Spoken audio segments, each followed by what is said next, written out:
Welcome back, everybody. I can see some of you are a bit frozen, you know, some of you brought your own duvets, but anyway, it's going to keep you awake, this nice sort of bracing atmosphere here in Scotland. We move on now to our Specialise section. Specialise, how to be the go-to person, how to be the expert, the person with the deep domain knowledge. It really matters, because in an environment when everybody's trying to nickel and dime you, when everybody's commoditizing everything and trying to squeeze the last drop out of the orange, it's very important to be able to communicate the professionalism of what you're doing, the added value of what you're doing. For me, it's self-evident. A failed reload is not only a terrible cost to the business, it's a terrible personal cost. But you know that you're in the business where everybody wants that little bit extra. So how do we communicate what we're doing, what value we add? How do we communicate that we are specialists, expert in the field? I'm going to hand you over now to a gentleman who's very well known to all of you now, a keynote speaker here on a couple of occasions. Steve Crine is president of the Canadian Employee Relocation Council, the leading provider of professional education and information in the relo industry in Canada. He will introduce the panel to you. I'm hoping that we have a Q&A session at the end. Leave us 10 minutes. We can move into a little bit of lunchtime if you wish. Okay, off to you. Thank you very much. Good morning. How are we this morning? That was a fine night last night, wasn't it? Wasn't it just a splendid evening? And hats off to Tad and Dom and Patrick and the rest of the crew that came up with a brilliant idea of getting 100 men in kilts. That was quite something. And you know, just on a very quick note. The relationship that we have forged between our two associations in a very short space of time is quite remarkable, and I'm very proud of that. And I don't know whether they're even in the room here with us, but they worked very hard to foster that relationship and that warmth between us, which is very important in terms of the things that we do. But it's also very important because Canada and the EU this year inked the deal on a trade agreement. And within trade agreements, one of the things that we have been trying to pursue as an organization is to ensure that we have the mechanisms within those trade agreements that will facilitate and expedite the movement of people between our trading partners. And so this is a landmark deal for Canada and for the EU, and I think that you will see the fruits of that in your business operations in the years to come. So thank you for joining us this morning. We have an outstanding panel of experts who know the insides of the way in which you connect with the procurement people. John Harmon with Court, Asa Lofgren Gunston with Nordic Relocation, Leo Alexanderson from Relocate in Thailand, and Carmelina Lawton-Smith with Oxford Brookes University. They are going to discuss with us this morning a challenge that is global and impacts virtually all levels of service within the industry. So for the session today, each of the presenters has been asked to give a brief overview about the changes that are going on. And you can see, I think you call him genius here, Dilbert, coming up with a new name for the Procurement Operations Oversight Policy, better known as POOP. And some of you may have experienced the frustrations of this. So as we all know, relocation services are becoming more commoditized, and therefore prices are being driven down in the industry. So how do we move away from that, from a model like this, and move towards one where our industry places much more value on the services that you folks provide? So I'm going to hand things over to Carmelina at this point, who will kick off and frame some of the discussions for us this morning. Thank you, Steve. Hello, everyone. Some of you know me already. Obviously, I do a lot of work on the Oxford Brookes coaching program with Eura. But my background's very much in marketing research, which is how I come to be stood up here at the moment. So I'm not a relocation professional, so my kind of input to this is what I see from outside, and maybe bringing a few ideas and thoughts from other industries and how they've translated and changed over the past sort of years. Because I see an industry very much as it has been evolving in the years that I've been involved with you guys. And traditionally it was a market where we were providing a service to a sort of expats, very exclusive people, and we provided knowledge and information that wasn't very easily available. And the unique nature of that knowledge and information meant that we could keep prices high, and the fact that organisations were willing to pay for that because it was the most exclusive people who were accessing those services. Now we can draw parallels for me, I think, with the travel industry, where when holidays and foreign holidays first were available, they were very much for the exclusive.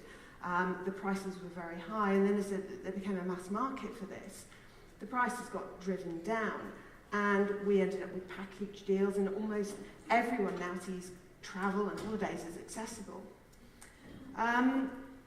That meant that new competitors entered the market, and the package holiday deal became something that we're all very familiar with. But then the internet happened, and now you no longer need a travel agent, and they've disappeared off our high streets. Everyone can book a flight and a hotel online. That knowledge and contact no longer has that premium value. That meant the prices started to be driven down, and when prices drive a market and start to be driven down, you find that you enter what we call a commodity market. So I'm going to spend a few minutes just explaining what a commodity is. A lot of you will know this, but just to give you kind of the background to this. So the term commodity, can I move? Yes, I can. The term commodity then describes a class of goods for which there is demand, but which is supplied without qualitative differentiation across a market. So the market actually treats a commodity as the same, with no regard to who produces it. Okay? So from the taste of wheat, it's not possible to tell who produced it, whether it's a Russian serf, a French peasant, an English capitalist. And things like petrol and milk fit this sort of a pattern. So their supply and demand is very much driven by price. We don't differentiate like we do with perhaps a stereo system. So what therefore happens is people have to start trying to differentiate that market to stop it becoming just a commodity. And so people say, oh, well, our milk is organic, our eggs are free range, so that we try and create some differentiation. And in the UK, we even have petrol that supposedly cleans your engine. Do I care? Not necessarily. You also have issues of culture. Now, I'm an Italian. I may well buy the lowest price milk. I will never buy the lowest price wine.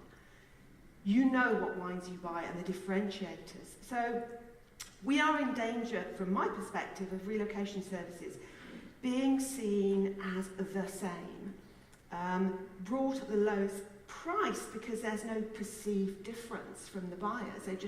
They see it as all the same. But it's now worse than that, because not only do they see no difference between the providers, the people within this room, but they actually see no difference with what we can just get on the internet. Everything's on Google, isn't it? Why do I need someone doing something for me? That knowledge no longer has power, it no longer has value, because that knowledge is everywhere. And often it's differentiating what to believe and what is valuable information that is where they need help.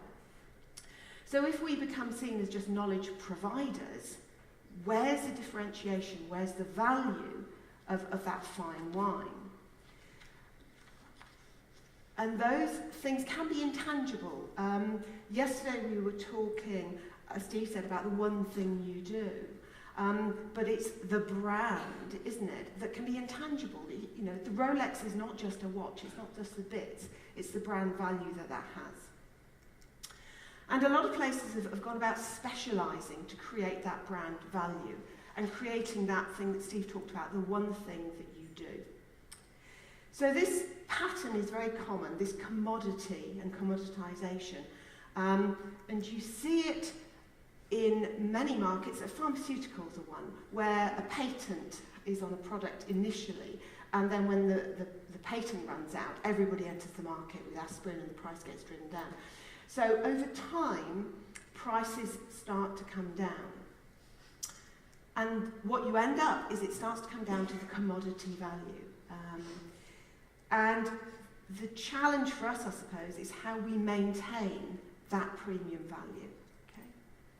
So, from my point of view, relocation services are becoming commoditised. They're starting to fit this pattern. We're on that kind of slide. The customer perceives us to deliver knowledge and information that is easily available with no discernible difference. Anyone can do it through Google, so why should I pay a premium? Surely it's just an admin job. That's what's in their heads. That might be how some of our purchasers actually see our service. And I say purchasers because we might need to think differently about the people who actually use the service, which are the consumers. So, commodities then, when things are new, they have a premium value which then goes down over time, so the price that people are prepared to pay reduces. Smart businesses will work out ways of sustaining that premium, and obviously the internet has a big impact on that. And modern businesses do have to work with the internet rather than against it. We saw that in the last presentation. In the UK, something like the newspaper business no longer have that premium in terms of fast information. Fast information is on the internet. And those that are doing well are those that provide some specialist knowledge and information. The Financial Times, the Racing Post are specialist productions. The BBC, the TV companies, they no longer can fight against Twitter. They include Twitter feeds on their programmes. Stuart talked about actually using the internet. So that hasn't negated traditional sources of premium, but it does present challenges for us. And everybody claims these sorts of things. You all have done this for years, yeah? We are client-focused, we're global, we all say this stuff. We've got to specialise in something different. What is the one thing we do? What are we better at than anybody else? So finally, these are sort of things that I will leave you with, just in terms of thinking about, that maybe lead on to some of my co-presenters, and the experts can pick up on this. But these were the sort of things that I've been thinking about. 3 questions you might consider. The first one, what business are we in? Okay. Rolls-Royce are not in the transport business. They don't sell cars, they sell a status, they sell something very different. Yesterday Steve talked about Harley-Davidson selling a lifestyle. It's a well-known thing in the marketing world that Harley-Davidson, in terms of their competitors, rate their competitors to be swimming pools and conservatories, because it's that lifestyle. They don't compete against other people who make motorbikes.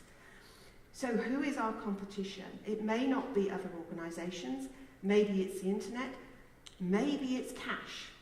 How do you compete against a lump sum, which is maybe what you're being judged against? What problem does your service actually solve for individuals? There may be different